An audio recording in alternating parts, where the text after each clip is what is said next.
આનાથી મોટું હોરર મેં તો નથી જોયું. અમુક ફિલ્મો જોઈને મનમાં થાય છે કે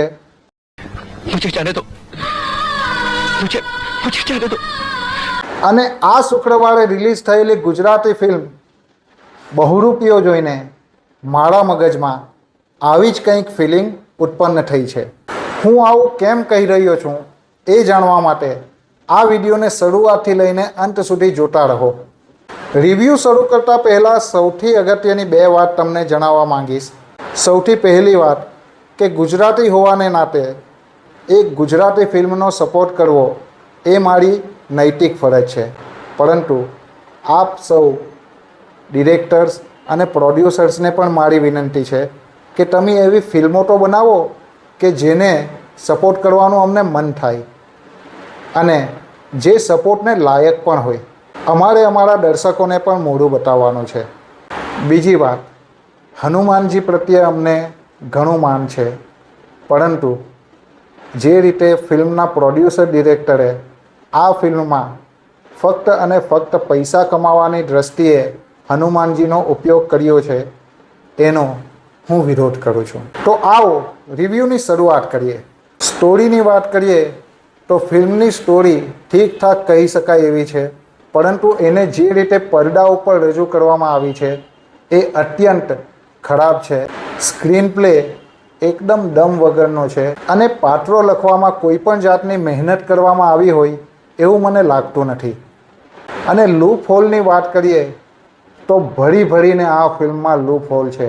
દાખલા તરીકે જાનકી બોડીવાલાનું પાત્ર ક્યારે ફિલ્મના એન્ડમાં પ્રગટ થઈ જાય છે એ ફિલ્મના ડિરેક્ટર જ જણાવી શકશે.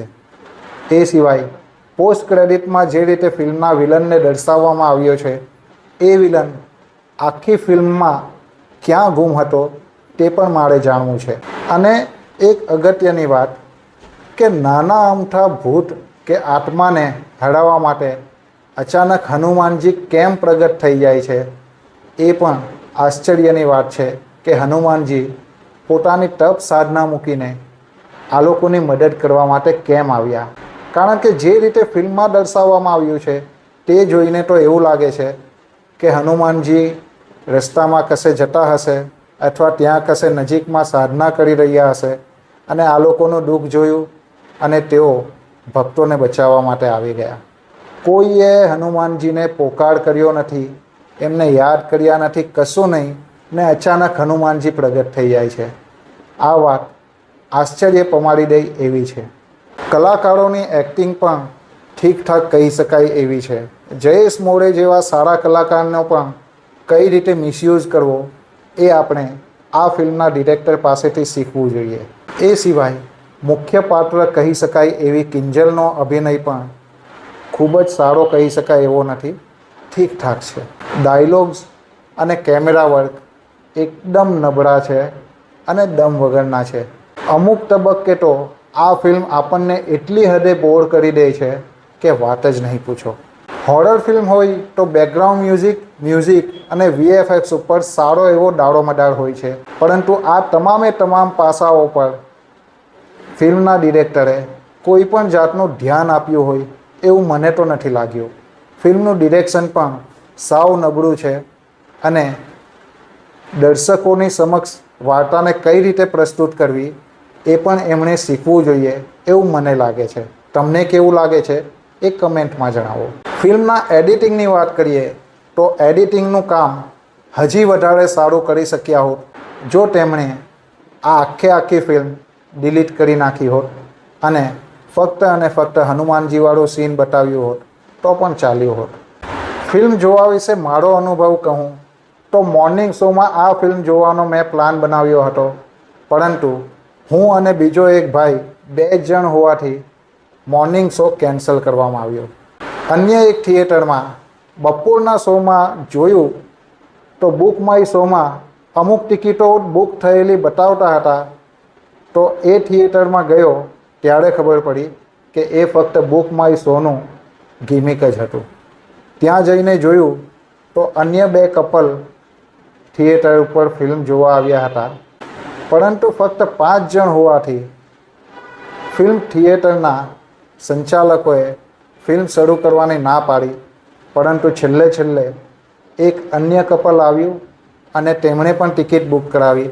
તો 7 જણા વચ્ચે આ શો વહેંચાયો અને ફિલ્મ શરૂ કરવામાં આવી. અને આશ્ચર્યની વાત કહું તો છેલ્લે આવેલું આ કપલ ફિલ્મ શરૂ થયાના માત્ર 10-15 મિનિટની અંદર જ ગુમ થઈ ગયો. ખબર નહીં એમને શું થઈ ગયું. મારા ઓપિનિયનની વાત કરીએ તો તમારી પાસે ઘણા બધા પૈસા હોય અને તમારે પૈસાને આગ જ લગાવવી હોય તો પછી તમારી મરજી. બાકી હું આ ફિલ્મને રેકમેન્ડ નહીં કરીશ. એના બદલે કોઈ અન્ય ગુજરાતી ફિલ્મ માટે પૈસા બચાવો અને સારી ગુજરાતી ફિલ્મ આવે ત્યારે એને સપોર્ટ કરો. ફિલ્મના ડિરેક્ટરની હિંમતને દાદ દેવી પડે કે એમણે હોરર કોમેડીની બદલે ફક્ત હોરર એલિમેન્ટ ઉપર ધ્યાન વધારે આપ્યું છે. અને ફિલ્મનું સૌથી મોટું હોરર એલિમેન્ટ એ છે કે જ્યારે આ ફિલ્મના એન્ડ ક્રેડિટમાં આપણને જાણવા મળે છે કે આ ફિલ્મનો બીજો પાર્ટ પણ આવશે. આનાથી મોટું હોરર મેં તો નથી જોયું આ ફિલ્મમાં. તમે આ ફિલ્મ જોઈ હોય તો કમેન્ટમાં જણાવો કે તમને આ ફિલ્મ કેવી લાગી અને તમારો આ ફિલ્મ જોવાનો અનુભવ કેવો રહ્યો. ચેનલને સબસ્ક્રાઈબ કરો અને વિડીયોને લાઇક શેર કરવાનું ભૂલતા નહીં. નવા વિડીયોમાં આપણે ફરી મળીશું. ત્યાં સુધી રજા આપશો. વિડીયો જોવા બદલ આભાર.